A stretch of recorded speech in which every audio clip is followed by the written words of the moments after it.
মায়ের অভিশাপ কখনো বৃথা যায় না। বন্ধু আমার খিদা আর সহ্য আছে না বন্ধু। আমাকে ফোন না।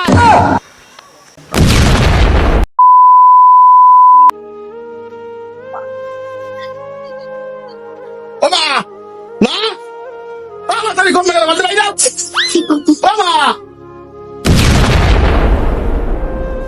কি হয়েছে বাজান, কি হয়েছে তোর? খাও কোন জায়গায়? সিলে সিলে গলা ব্যথা হয়ে যাচ্ছে, আমার ভাত খাবো না আমি।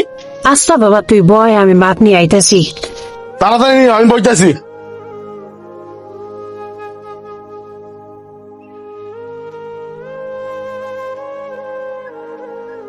কই গেলা? জলদি আনো। আমার বন্ধু বান্ধব সবাই মোটরসাইকেল ব্যবহার করে আর আমি পায়ে হেঁটে বেড়াই, সেদিকে কোনো খেয়াল নেই ওনার। নেই বাজান, খাই নেই বাজান। এগুলো কি দিছো খাইছো তুমি আমারে? তান ঘরে তো কিছু নাই, তুই এই খা, আমি দেখতাছি। এই যে খাবো মানে আমি খাইতে পারবো না, আমার গাড়ি কই? আমি গাড়ি নিলে ভাত খাবো না আজকে। বাবা গাড়ি অবস্থা তো হয় নাই, তোর বাবা সুখ, তারপর আমি দেখতেছি, তুই এখন খাই নে বাজান। বা হোক আর না হোক আমার দেওয়ার দরকার না, তুমি আমার গাড়ি কিনে দেবে, আমি খাবো না। বাজান তুই খাই দেখ।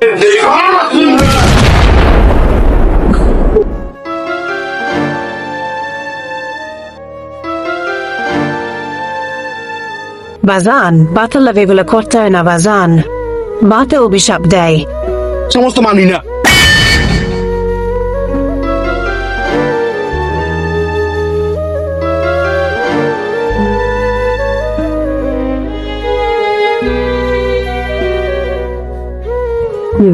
আমি তোকে অভিশাপ দিয়ে গেলাম, এই বাহাটা তোর কপালে জুটবে।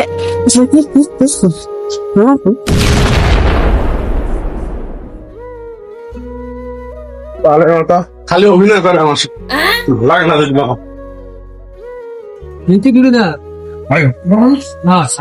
মাসুদ দাঁড়া, রাগটা খেয়েছে। আর কইস না, বাইক কেনা কথা কইছে কতদিন ধরে, আমার মোটা কিনে দেয় না, ভাত খাইয়ে দিয়েছে, লাত্তি মেরে বাচ্চা ফালা দিয়েছি, মানুষ ডাকে মেরে ফেলাই দিয়েছি। আমার অভিশাপ দেয় এবার যে তোর কপালে ভাত জুটবে না, দেখ মনে অভিশাপে কি হয়। আরে কুলঙ্গার, তুই এটা কি করছিস? মার অভিশাপ কখনো বৃথা যায় না। এই পর্যন্ত মার অভিশাপ যার গায়ে লাগছে সে ধ্বংস হয়ে গেছে, তুই একদিন ধ্বংস হয়ে যাবি।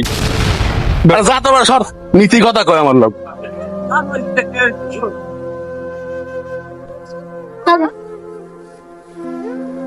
খিদা তো লাগছে ভালোই, ভাত করে ফেলাই দিয়ে আসলাম, দেখি না কিছু খাই। কাকা ভাত দেন দিয়ে আমারে। ভাত পাবো কোথায়? এটা তো মুদি দোকান বাবা। ভাত নাই? বিস্কুট দেন তো একটা।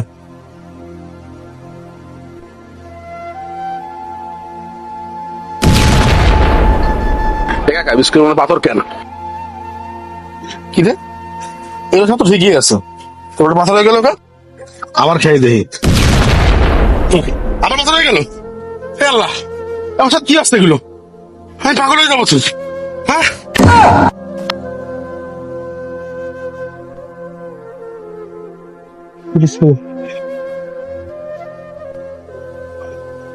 এ ভাই, আমাকে খাইতে দেবেন ভাই? আমাকে ফোন নাই। ভাই দাঁড়ান, কি হয়েছে ভাই? তো সব খাইয়ে গেছে, নেন আমার বাগের ডান। আপনি আমার খাইতে দেবেন ভাই?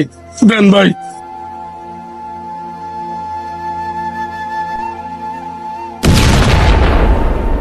আবার ইট।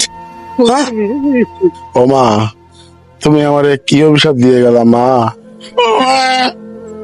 মাসুদ কি হয়েছে? বন্ধু আমি কি ভুল করছি বন্ধু? আমি যা খাচ্ছি বন্ধু সব ইট পাথর হয়ে যাচ্ছে বন্ধু। আমি তোরা বলছিলাম না মার অভিশাপ কখনো বৃথা যায় না? এবার বস কেমন লাগে? বন্ধু আমার খিদা আর সহ্য আছে না বন্ধু, তুই আমার কিছু খাওয়া বন্ধু, আমি আর পারতেছি না। আমি তোরা বলছিলাম এটা তোর মার অভিশাপ, তুই যা খাবি সব ইট পাথর হয়ে যাবে। আমি তোরা যতই ভালো খাবার দিই কোনো লাভ নাই, সব ইট পাথর হয়ে যাবে। ভাই এই অভিশাপ দিয়ে আমি কিভাবে মুক্তি হবো ভাই? আমার একটা উপায় করে দে ভাই। একটা উপায় আছে। কি উপায় ভাই? তাড়াতাড়ি কর ভাই, আমি আর পারতেছি না ভাই। তার কাছে তুই মাপসা, তাহলে তোর আল্লাহ মাফ কর। মা, মা তো মরে গেছে অনেক আগে, মারে কোথায় পাবো? তোর মার কবরে যায় মাপসা। মা, মা, মা, মা তুই আমার সাথে কই গেলা মা? ও মা তুমি আমার কি অভিশাপ দিয়ে গেলা মা? আমি তোমার অভিশাপ আর সহ্য করতে পারছি না মা, তুমি আমার ক্ষমা করে দাও মা। তুমি ক্ষমা না করলে আল্লাহ আমার ক্ষমা করবে না মা। ও মা তুমি আমার ক্ষমা করে দাও মা, তুমি আমার ক্ষমা করে দাও। মা নামটা খুব ছোট, কিন্তু এর মর্যাদা পৃথিবীর চাইতেও বেশি। কিন্তু আমরা কারণে অকারণে মাকে কষ্ট দিয়ে থাকি। আমি মাকে কষ্ট দেওয়ার কারণে আজ আমার এই পরিণতি। তাই আপনাদের কাছে অনুরোধ, আমার মতো মাকে কখনো কষ্ট দিবেন না, কারণ মাকে কষ্ট দিলে আল্লাহর আরশ পর্যন্ত কেঁপে ওঠে। তাই মনে রাখবেন, মায়ের পায়ের নিচেই সন্তানের বেহেশত।